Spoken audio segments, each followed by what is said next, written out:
What's going on, y'all? So listen, I was debating with myself if I was gonna do this, but it was on my spirit. I went to go get my hair done, as you can see, okay. And I put on my Instagram story like the day before. I said, "Listen, I cannot wait to go get my hair done because I know it's gonna be some mess that happens." Because the last time I was there, I told y'all this. My stylist got into it with his baby mama, okay? The baby mama was on the phone, and at one point I thought it was his fault, but then I'm listening and it's more so her fault. She basically still wanted that man, but then was acting like she wanted him, but she married, right? So I'm just like, what is going on? So I go get my hair done today, right? The appointment was at 11 o'clock. It is cold outside today, okay? Possibly snow, which it kind of did a little bit and then stopped like 5 minutes later. But anyway, um, I get up in there at literally 10:57. Why is his booth, his little suite, is dark? I said, oh, so he not here. I said, please let this man remember that he had told me that I was supposed to be here at 11 o'clock. So I go use the bathroom. I come back out. Didn't take long. He still ain't there. So I text him. I was just like, you know what? I'm here. That was it. Probably like a minute after I did that, he showed up. Baby, on the phone. Doing what? Going back and forth with his baby mama. I said, what the hell? Okay, first of all, we're talking about the kids, okay? And the situation that was going on with them, okay? My whole thing is this. It seems like this is the same conversation that they was having when I was there last month. Okay, I get my hair done, retwisted once a month because that's all that I need. My hair would probably last like this for like a good 2.5 weeks before it get a little fuzzy, and then I'll keep it up for like the rest of the week. So it'll be like this for 3 weeks, and then I take it down to rest or whatever for a week.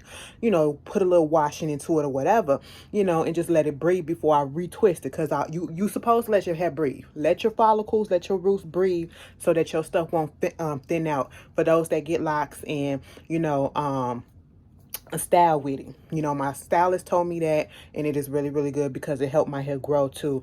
And you see the length of how your hair grow once you just, wash it, and it uncurls all of the, what's twisted up here so that the new growth can come in there. Okay, cool. But anyway, so he get up in there and they just going at it.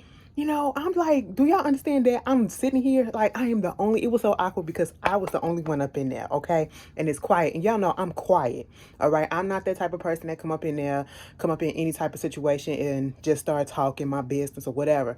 So I don't even like talking on the phone in front of a lot of people, especially in public places that I don't know. But he has no problem doing that. And if it wasn't for the fact that I was tired, I wouldn't have a problem with, I don't have a problem listening because I'm a little nosy, okay? I'm not even going to sit here and hold y'all and lie to y'all.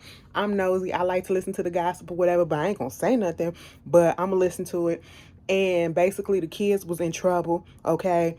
And what kind of got me was, I told y'all, like, niggas with locks, and they're kind of toxic, okay?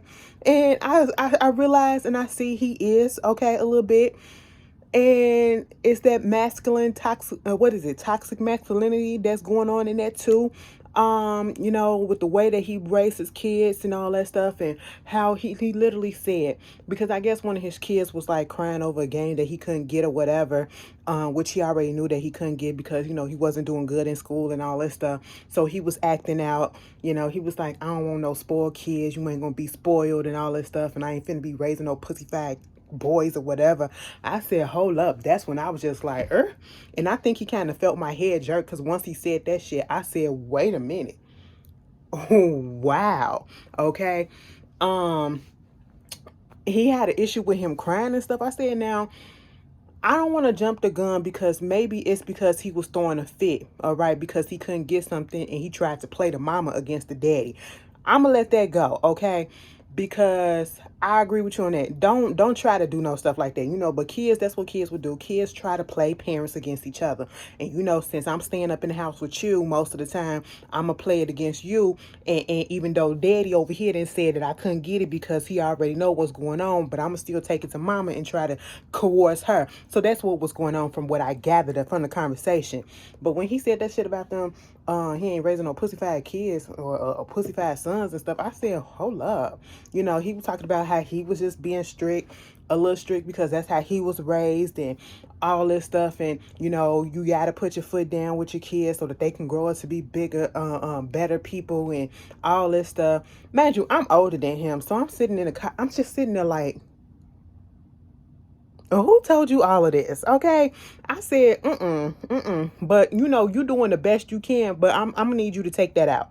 Okay. I'm gonna need you to take that out because there is nothing wrong with your kids, your sons showing a little bit of emotions. That's why he has tear ducts if he needs to cry. But if he's playing with it and weaponizing it, kids learn young, but at the same time, it was just a little much. I was just like, Then, he gets into a conversation with his girlfriend, okay? Mind you, the baby mama is married, I think, and she be acting like, because from the last conversation that I heard, she was acting like she wanted him, okay? And he called her out on it. I told you not to marry old boy. Now you up here trying to come to me, and it ain't it, okay? He has a girlfriend, and she's getting in her feelings over the fact that, he's supposed to leave, supposedly had been in a picture with somebody else or talking to somebody else, and he was like, that never happened, and I can tell you exactly what happened. I have the proof of this. And then it goes from that to when the next stylist, the barber, comes in. They having a conversation about their women trouble because obviously the barber is having women trouble. I said, everybody is having relationship trouble up in this shop. Let me get the hell up out of here because, baby, I don't need those problems, okay? Girl, I ain't even got one, but I don't even need those problems right now, okay? But the barber, he about to have a baby, okay? Him and his girl going through it. This bitch told his girl, I told her that you got to still be sexually, and she not sexually enticing no more, because she pregnant. I said, bitch, what? That is not what you say to a pregnant woman. It was like, because you letting yourself go or whatever, and I'm trying to tell her, like, that's what happened to your mama. That's why your mama don't got no man now, because after the third kid and she let herself go, that's why the man left. I said, oh. So we supposed to look sexy for you all the time. See, this is why I can't be with a nigga. Y'all go through this stuff. I mean, truth be told, even though I say I can't be with a man, it's lesbians that do the same thing. Like these hardcore girl, they do the same thing, okay? So it's like it don't matter which way you go.